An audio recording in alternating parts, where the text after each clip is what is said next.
Kidlat News Updates. Mga balita ngayon, Pilipinas at Japan nagsanib puwersa sa pagsasanay sa ship maintenance. Isang sasakyan sa Baguio City nahulog sa bubong ng isang bahay.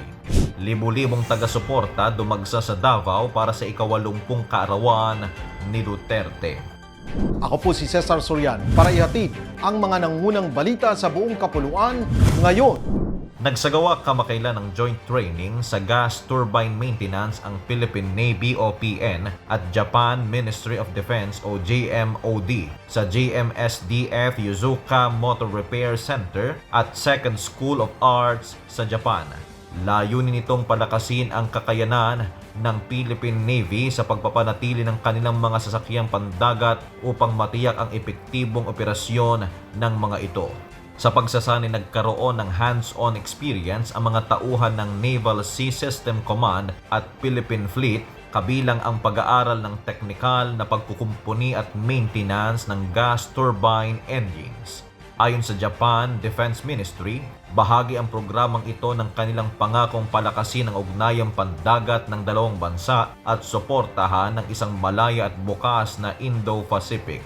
Ang ganitong uri ng pagsasanay ay nagpapakita ng patuloy na modernisasyon ng Philippine Navy bilang paghahanda sa mas malaking hamon sa maritime security at pangangalaga ng teritoryo ng bansa. Isang multi-purpose vehicle ang nalaglag sa bangin at bumagsak sa bubong ng isang bahay sa Barangay Puliwes, Camp 7, Baguio City kahapon. Ayon sa mga otoridad, alas 4:30 ng hapon nang mangyari ang aksidente dahil sa malakas na ulan. Mabilis umano ang pagpapatakbo ng driver ng itim na Toyota Innova hanggang sa mawalan ito ng kontrol dahil sa madulas na daan hanggang sa malaglag na nga ito sa railings ng daan at tuluyang bumagsak sa bubong ng isang bahay. Naitakbo naman agad ang driver nito na nakapagtamo ng mga sugat sa katawan. Matagumpay naman ang mga rescuer na agad maiangat sa kalsada ang sasakyan.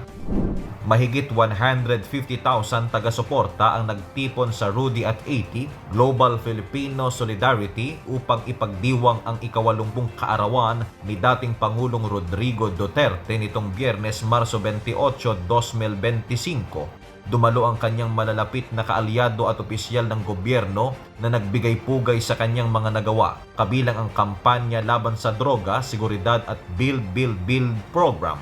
Nagkaroon ng cultural performances, video tributes at isang fireworks display bilang bahagi ng pagdiriwang. Bukod sa selebrasyon na nawagan ang kanyang mga taga-suporta na pauwiin na siya sa Pilipinas kaugnay ng kinahaharap niyang kaso sa International Criminal Court o ICC. Iginiit nila na dapat sa lokal na hukuman lamang litisin ang dating Pangulo. Sa kabila ng kanyang pagreretiro sa politika at pagkakaaresto, nananatiling matibay ang suporta kay Duterte, lalo na mula sa kanyang mga kababayan sa Davao City. Para sa Kidlat News Channel, ito si JP Adaw, nag-uulat. Ako po si Cesar Sorian, kasama nyo sa bawat pagputo ng balita.